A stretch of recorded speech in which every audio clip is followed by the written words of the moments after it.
When applying Petrissages to the back, it's essential to prevent your hands from gliding over the skin as you work to wring out the muscle tissue. When applying Petrissages to the sides, always be cautious not to exert too much pressure on the ribs and shoulder blades to ensure a comfortable and effective massage experience. When focusing on the middle of the back, position your hands next to the spine. Create a cup with your hand using your palm to gently lift the tissue, then twist to the side while applying pressure. Ensure that you target the muscles next to the spine and avoid applying any pressure directly on the spine itself. This technique is ideal for relieving tension in the frequently overstrained central back muscles. To target the lateral back muscles, employ a wringing Petrissage technique.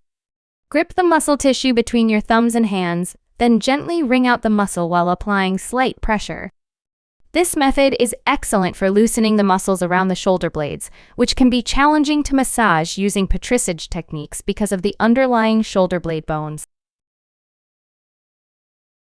To focus on the trapezius muscles, create a blade-like motion with your hands and apply pressure directly to the muscles. Repeat the motion on the other side for balance treatment. If you enjoyed this video, don't hesitate to subscribe to our channel so you can stay informed about our newest massage tutorials.